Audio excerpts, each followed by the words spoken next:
Timnas Indonesia menang atas Bahrain di laga lanjutan grup C babak ketiga kualifikasi Piala Dunia 2026 zona Asia membuat para pemain Garuda berpotensi diguyur bonus besar. Hal itu disampaikan langsung oleh Ketua Umum PSSI, Erick Thohir. Ya, PSSI tengah menyiapkan bonus untuk para pemain karena berhasil membuat nama Timnas Indonesia mendunia usai menang 1-0 atas Bahrain di Stadion Utama Gelora Bung Karno. Apalagi kemenangan itu begitu penting karena menjaga asa Garuda ke Piala Dunia 2026 masih terbuka lebar. Erick mengungkapkan Presiden Prabowo Subianto mendukung sepak bola Indonesia. Bahkan orang nomor satu di tanah air itu siap memberi bonus sebagai apresiasi mereka dalam memperjuangkan kemajuan sepak bola Indonesia. Ada diskusi khusus antara Pak Presiden dan Mensesnek dengan saya. Nanti saya laporkan ke Menpora mengenai terobosan-terobosan pemerintah ke depan untuk bagaimana apresiasi pemain diaspora ataupun pemain timnas kita yang sudah berkorban untuk nama besar bangsa kita, kata Erick Thohir. Pria yang juga menjabat sebagai Menteri BUMN itu mengungkapkan, Presiden Prabowo mengatakan selalu berada di belakang pemain. Artinya ia selalu mendukung mereka pun hasilnya karena telah berjuang keras. Pak Presiden datang ke hotel tempat langganan timnas. Bapak Presiden datang ketemu seluruh pemain. Dia bilang, saya berada di belakang kalian. Apapun hasilnya karena saya tahu itu tidak mudah. Tapi inilah komitmen kita sebagai bangsa harus bersatu, beliau sampaikan langsung, ujar Erick. Selain itu, Erick juga mengungkapkan bahwa seluruh pihak harus bersatu mendukung kemajuan sepak bola Indonesia, terutama dalam mendukung timnas Indonesia yang sedang berjuang lolos ke Piala Dunia 2026. Pertandingan ke depan antara Cina dan Jepang itu tidak mudah. Kita harus punya 3 poin minimal. Tentu tergantung dari hasil tim lain. Untuk kita bisa apakah rank 3 atau 4 dan kita masuk round 4, ujarnya. Selanjutnya timnas Indonesia tinggal menyisakan 2 laga lagi. Kedua laga itu adalah menyambut Cina di SUGBK 5 Juni 2025 dan bertandang ke markas Jepang 10 Juni 2025. Anda bisa memetik 3 poin dari 2 laga tersisa itu, maka timnas Indonesia setidaknya berpeluang lolos ke babak keempat kualifikasi.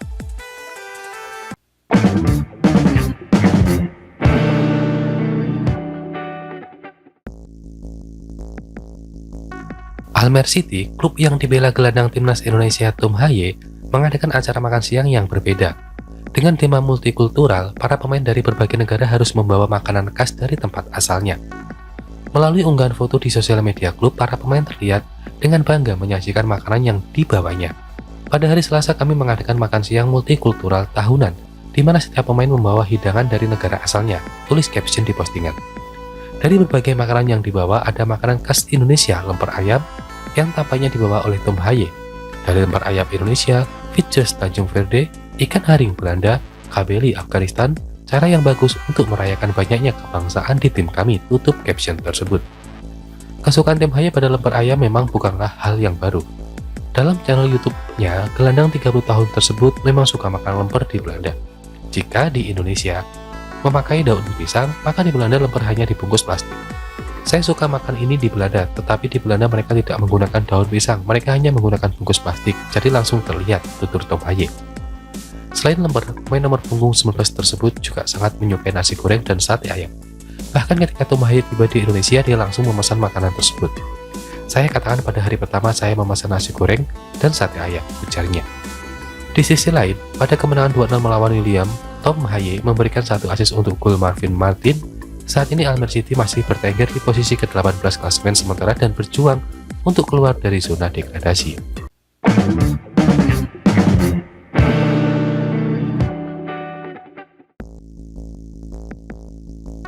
Sintayong resmi tidak lagi menjadi pelatih timnas Indonesia setelah diberhentikan pada 6 Januari 2025. Keputusan ini disampaikan langsung oleh Ketua Umum PSSI Erick Thohir dalam sebuah konferensi pers di Jakarta. Meski begitu, Sintayong masih berpeluang melatih timnas Indonesia dengan yaitu si Persebaya Surabaya yang disebut-sebut sebagai salah satu klub yang berminat menggunakan jasanya.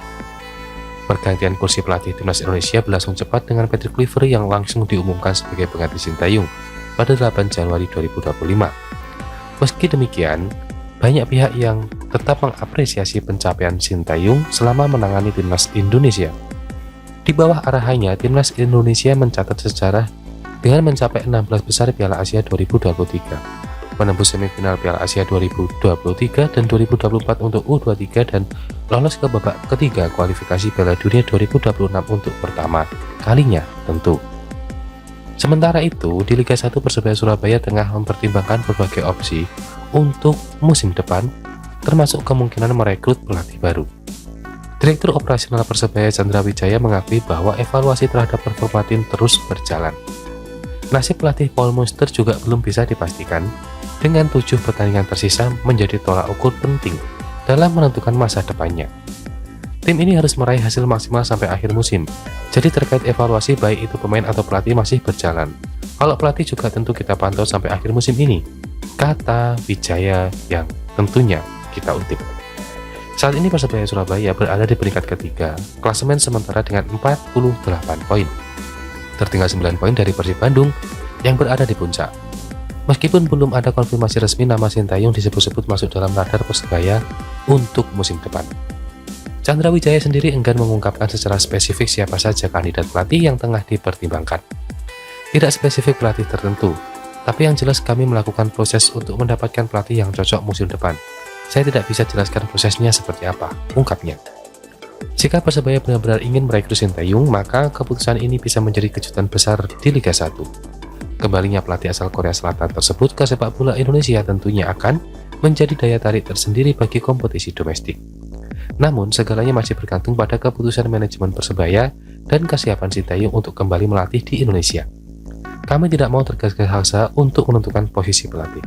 Kita akan support semaksimal mungkin dan kita putuskan nasib kita di akhir musim ini, tegas Chandra Wijaya. Tidak spesifik pelatih tertentu, tapi yang jelas kami melakukan proses untuk mendapatkan pelatih yang cocok musim depan. Saya tidak bisa jelaskan prosesnya seperti apa, sambungnya. Kini semua mata tertuju pada akhir musim Liga 1. Di mana keputusan mengenai siapa yang akan memimpin Persebaya musim depan akan ditentukan. Jika benar Sintayong yang dipilih, maka sepak bola Indonesia akan kembali menyaksikan sentuhan strategisnya dalam kancah domestik.